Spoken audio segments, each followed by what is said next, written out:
Tending to your home is a form of self-care that many of us don't really consider, but Bobby Berk does. On Queer Eye, we see him make people feel good through design again and again. And we're so excited to have him on the show today so that we can pick his brain about it. Hey, Bobby. Hi, good morning, love.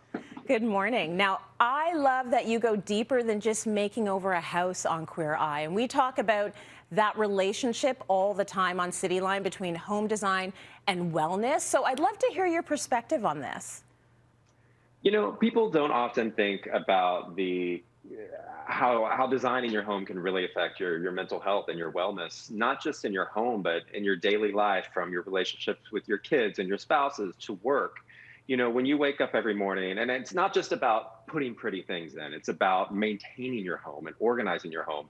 When you wake up every morning and you see those dirty clothes on the floor that you had told yourself you were going to do, you were going to hang them up, you were going to wash them, and day after day, you see them still there. You go to bed feeling like a failure because it's one more thing you didn't accomplish that day, and you wake up feeling like a failure, and that feeling, it boils over into all parts of your day. When you're in your bathroom in the morning and it's so disorganized that things are falling out of the medicine cabinet when you're trying to get ready, which then causes you to snap at your spouse or your kids and then be a little bit more angry in traffic, your home affects your entire day. So making sure that you not only make your home a place of sanctuary, with filling it with things that you love, and it doesn't have to be expensive things. It could literally be a rock that you painted black that's in the shape of something cool. Yeah. But the organization is the biggest part that's going to affect your mental health.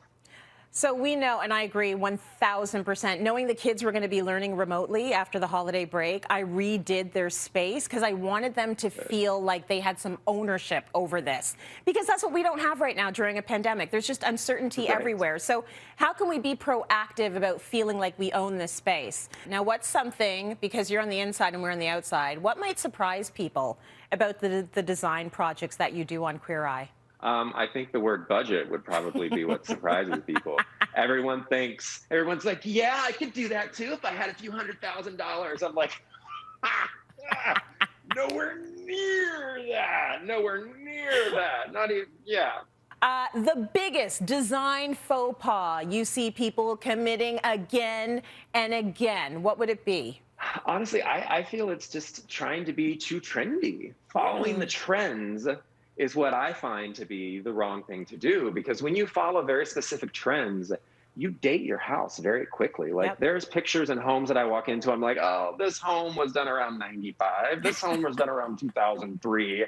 And you can just see the trends. So design less for trends and more for you. You know, if that weird credenza from Aunt Gertrude that everyone else thinks is ugly makes you happy, girl, design around it.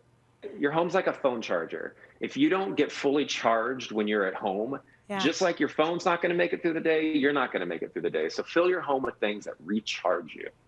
Right. And as you say, it doesn't have to cost a lot of money. These can be little things that you find beautiful that recharge you. Listen, there was no way we were going to book you on the show and not use your brain to help our viewers. So we asked our viewers, how can Bobby Berk help you save their space? Let's see what Amy needs help with. Hi Bobby, my husband and I bought the house of our dreams a few years ago, and we did a great job decorating, but of course we completely neglected the basement. We basically just moved all of our old furniture in there and haven't really looked at it since. But it's a great space, it's just a little bit dark. We're wondering what to do about the lighting. We're not sure if we should keep the original fixtures. Plus it's got this great set of shelves, but we need some decor ideas. So if you could help us out, that'd be great. Oh, I love that. Okay, lots of neutrals. What do you think? Maybe in there a few too many neutrals. I would personally, to combat the darker lighting, I would paint the walls a brighter white. Right now they seem to be kind of a medium gray, which is making the space feel darker. I would also paint the beautiful bookshelves a contrasting color, a black or a charcoal or a nice blue, just to make them contrast. And it's actually going to make the room feel bigger and brighter. And the lighting, the hanging lighting, I would probably get rid of those and I would replace it with more can lighting, because the lights hanging down like that are making the ceiling feel shorter than it actually is, because it seems to be a pretty good height for a basement. So I would add can lightings. It's going to make your ceilings feel taller. It's going to add a lot more lights. Ooh, good tips. Okay, viewer Diana needs help with her home office setup. Take a look. here's my office. So I've got about 4 feet of space here, width-wise. Not sure if I should put anything here, maybe a day bed or nothing at all. It's a pretty small space. And I've got my desk, some bookshelves, knickknacks, photos, record player. It's pretty small. I think she's done a pretty good job, but what do you think? I wouldn't add anything else. Adding anything else, especially when she's sitting at the desk, is going to make her feel confined and restricted.